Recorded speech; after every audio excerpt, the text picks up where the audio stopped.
Fala, gente boa.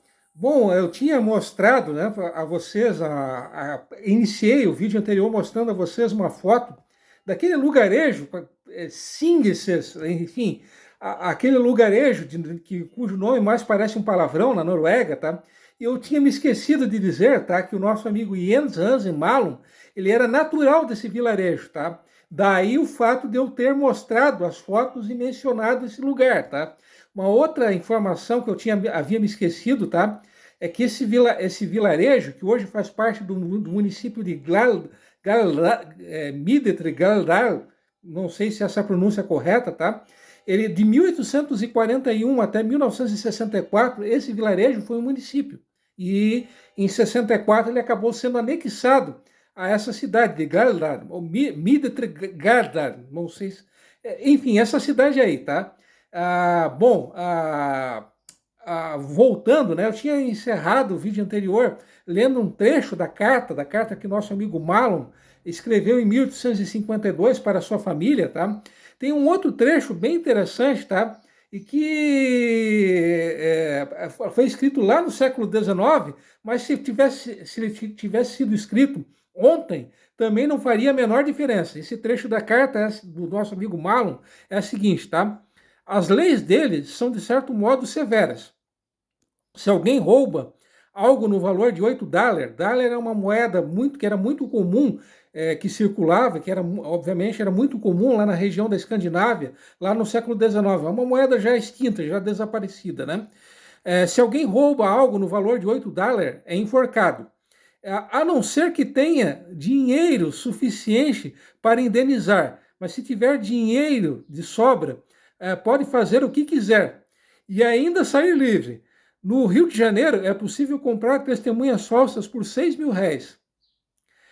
Em 1850, morreram em pouco tempo cerca de 20 mil pessoas, quase todos europeus, por causa da febre amarela.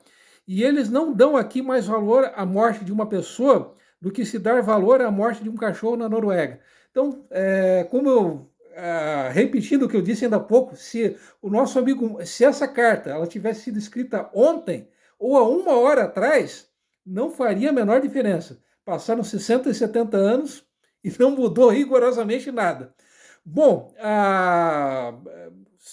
certamente, né, vocês devem pensar que, fora aquela leva de 1851 que ajudou a criar a cidade, não veio mais nenhum norueguês. Mas nenhum norueguês botou os pés aqui em Joinville. Possivelmente vocês devem estar pensando. Por incrível que pareça, não. Houve sim um registro de mais noruegueses chegando aqui. Na verdade, houve apenas um registro, tá? Bom, mudando de assunto, mas nem tanto, tá? Em 10 de maio de 1868, aliás, eu já estava me esquecendo, tá? Até é bem possível que vocês conheçam essa foto, já tenham visto essa foto muitas vezes, tá? Dos primórdios de Joinville, tá? Essa é uma das gravuras mais antigas, né? Que retratam Joinville. Essa gravura aqui, ó, tá? É bem possível que vocês até já tenham visto ela até muitas vezes, tá? Essa gravura aqui, possivelmente, tá? Ela foi feita a partir do cume do Morro do Boa Vista, tá? Então, essa é uma visão da então colônia Dona Francisca em 1862, tá? Então, há 160 anos atrás, isso era Joinville há 160 anos atrás, tá? Até vocês percebem que um morro, tá, está em parcialmente desmatado, tá? Então essa era uma crença que os antigos tinham de que isso, né, que as matas eram geradoras de malária, né? Então houve uma certa época, isso nos anos 40, inclusive, que muitas matas, né, muitos morros de Joinville acabaram sendo desmatados por causa dessa crença de que seria um criador, né, uma origem da malária. Mas isso, com o tempo, se provou que isso não era verdade, né? Mas voltando, tá? Por que eu mostrei essa gravura a vocês, tá? Bom, essa história, né, esse fato que eu quero contar a vocês, ele ocorreu alguns anos depois disso, né, que foi feita essa gravura. Para ser mais exato, em 1868. Então é bem provável que essas pessoas que eu irei mencionar agora têm encontrado, possivelmente elas encontraram, conheceram Joinville da mesma maneira como Joinville foi retratado nessa gravura que eu acabei de mostrar a vocês, tá? Bom, e quem eram essas pessoas? Bom, como eu estava começando a dizer, tá? Eu iria dizer, tá?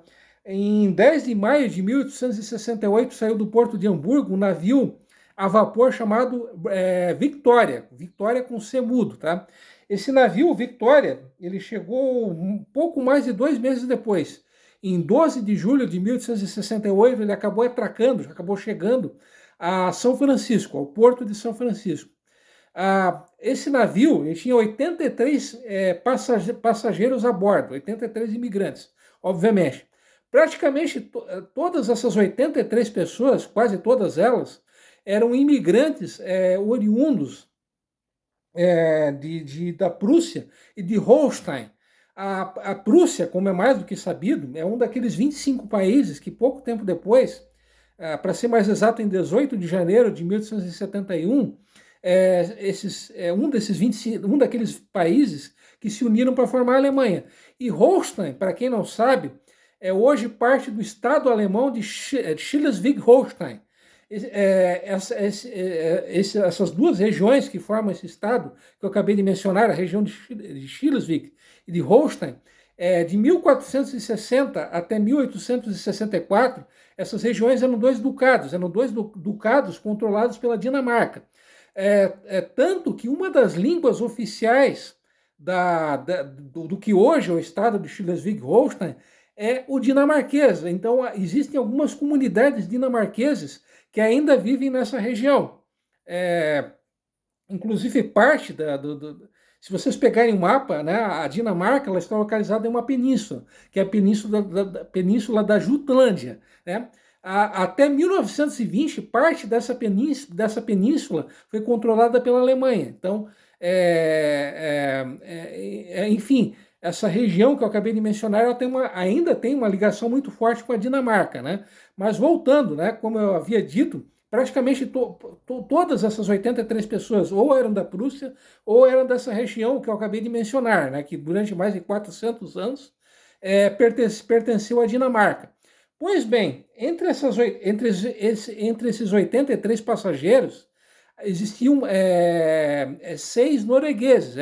Na verdade, era uma família norueguesa, os Rone. Se escreve R-O-2-N-E, com um trema em cima do O, Rene. Não sei qual é a pronúncia correta. Então, essa família, os Rone, ou os Rene, não sei qual é a pronúncia correta, eles eram as seguintes pessoas, né? O Karl Rehn, que tinha 32 anos na época, que era agricultor, a mulher dele, a esposa dele, a Hannah, que era um ano mais velha, e esse casal, o Karl e a Hannah, eles tinham 4 filhos, e a idade deles variava entre os 2 e os 6 anos de idade. Tá? Eram 2 meninos, tá? Que eram o Harald e o Karl também, né? E eram 2 meninas, que era a Hannah e a Hedwig. A Hagara e a Hedwig, corrigindo, não é Hannah, era Hagara, o nome de uma dessas meninas, né? Bom, afinal de contas, eles se radicaram em Joinville. Em que região de Joinville eles viveram? Bom, aí, infelizmente, essa é uma pergunta cuja resposta, né? Essa é uma resposta que nós, infelizmente, jamais teremos. A única coisa que se sabe é que eles vieram a bordo desse navio que eu acabei de mencionar, o Victoria, né? Mas, afinal de contas, eles se radicaram em Joinville e, infelizmente, não se sabe disso. Uma das poucas informações que se tem a respeito dessa família, tá? Que além de serem protestantes, como praticamente todos os noruegueses são até hoje, tá? É que eles eram naturais de uma cidade chamada Drosentin, tá? Eu tentei encontrar informações a respeito dessa cidade de Drosentin, mas infelizmente eu não consegui encontrar rigorosamente nada, tá? Então repetindo, a única coisa que se sabe, tá? É que depois daquela leva de noruegueses que chegaram aqui em 1851, os únicos imigrantes noruegueses que se tem registro é justamente dessa família que eu estou dizendo, que eu acabei de mencionar, tá? Os Rene, ou Rone, enfim, que chegaram aqui em 1868. Ficaram aqui se radicaram aqui, se mudaram para outra localidade. Infelizmente, são coisas que não se sabe, né? Fica um grande ponto de interrogação, tá? A família Henning, família norueguesa da cidade de Trondheim, né? Bom, pessoal, tem mais coisas, então, obviamente não, essa história não fica por aqui, tem mais informações interessantes a repassar, a passar a vocês, tá? Só que isso é para o próximo vídeo, até porque esse vídeo já está bem longo, tá? Então aguardem, aguardem, tá?